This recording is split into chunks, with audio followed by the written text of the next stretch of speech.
Okay guys, today we'll talk about the case Katzenbach v. McClung. It was argued on October 5th and decided on December 14th of 1964. It is the United States Supreme Court case number 543 for any of you that are interested. Before we dive too far into the case, we need to give you a slight timeline and a little brief history lesson. Don't get mad at me because I'm sure I'm going to jump over quite a bit of information.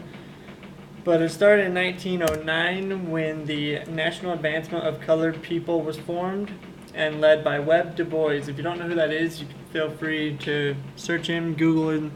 Hopefully you know who that is, but if not, yeah, do that. A lot happened during this time period, but for the sake of time, we're just going to jump around 50 years into the future, in 1955, when Rosa Parks refused to give up her seat on the bus, causing a massive uproar. Then a few years later, the man Martin Luther King Jr. gave his famous I Have a Dream speech. If you haven't seen this speech, I will say go ahead and do it. It's an extremely powerful speech. You can YouTube it, watch it. It'll take a couple minutes of your time, but I think it'll be worth the watch, and I know we've heard that from other professors as well. But this is a time of racial inequality and segregation. It has reached a fever pitch at this time, everybody arguing against it, some people arguing for it, and it's been a major battle. And this is the time where legislation enacted the Civil Rights Act of 1964. The Civil Rights Act of 1964 contained Title II, which prohibited discrimination based on race, color, religion, or national origin in public places such as hotels, restaurants, and places of entertainment. Now, to me, places of entertainment seems like an extremely vague saying, so they can possibly use it to rule in other cases down the line. But this whole act was signed by President LBJ on July 2nd, 1964. Now we bring in Ollie's World's Best Barbecue. Ollie's World's Best Barbecue was a restaurant owned by the plaintiff, Ollie McClung. This restaurant was located just off of Interstate Highway. He had a lot of travelers there. His original argument to the United States District Court for the Northern District of Alabama, yeah, that's a little bit of a mouthful, but his argument was that Title II of the Civil Rights Act was unconstitutional as it applied to a local business.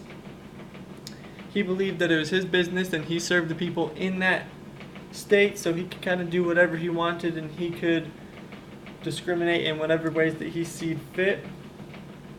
Knowing that, he did not allow African Americans to dine in at the restaurant. They could only get takeout at that restaurant. He didn't want people to come in and see that African Americans were eating at the restaurant. And it turns out that the district court actually agreed with Ollie, and they had an injunction and decided in his favor that he could do whatever he wanted. He could cater to the white people only, or he could allow him to only serve takeout to the African Americans. But that wasn't always the case. That wasn't until Nicholas Katzenbach appealed the decision to the Supreme Court. He had the defense of the Commerce Clause as written in the Constitution. Article 1, Section 8 to be exact, the Commerce Clause states that Congress has the power to regulate commerce between nations, between states, and between Indian tribes. Indian tribes, I never would have guessed it, but I also think it's a cool thing to have in there. His main argument was that Ollie's Barbecue was actually an interstate business because it bought food from other states, brought it in to help him make his dishes, and it also served many interstate travelers, people from all over coming down that major interstate and going to Ollie's World's Best Barbecue. Givens v. Ogden was a case in 1824. It was one of the biggest cases that helped decide what is interstate versus what is intrastate. And the whole thing started because a ferry took people from New Jersey to New York on that river, and they believed that they were an intrastate business. They did not think that there was any problem because you bought the ticket on one side and you went to the other side as a one-way ticket, that was intrastate business. But John Marshall who was the majority opinion on this case, he viewed it differently. He said that there's an invisible line that as soon as you cross that plane, you now are interstate business and you should be treated as such and be regulated as such. So intrastate differs from interstate, and if you are really a local business who only deals with your state, similar to Ollie, he could do whatever he wanted. If he was truly an intrastate business, he could have gotten away with it too if it weren't for those pesky kids and that ridiculous dog. The Heart of Atlanta case is a similar case. In fact, it occurred at the exact same time as the Katzenbach v. McClung case.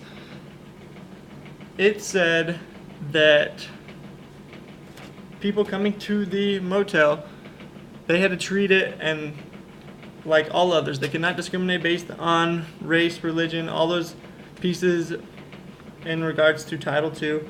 And both these cases, Katzenbach v. McClung and Heart of Atlanta v. the United States, decided and were ruled the exact same way. They said that it was in fact violation of Title II because they were a interstate business. So let's briefly talk about the court justices that helped make this case. This is a picture of the Warren Court at that time. The Warren Court was the court from 1953 to 1969 because this man right here, Earl Warren, he was the Chief Justice at that time. And they decided unanimously that it was in fact a violation of Title II. This man right here, Tom C. Clark, was the majority opinion in this specific case. A fun fact about the Warren Court is that it was the court that decided the Brown versus Board of Education, and that happened in 1955.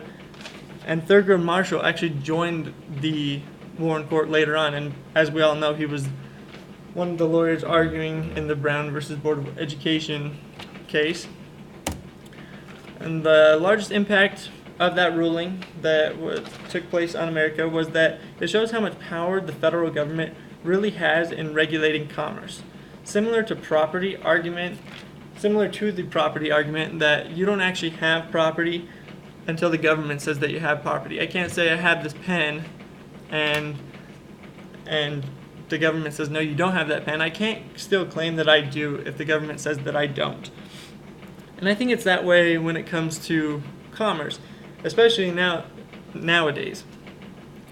Everything is considered, or almost everything is considered, interstate because there's things going everywhere and you don't know exactly where they're coming from.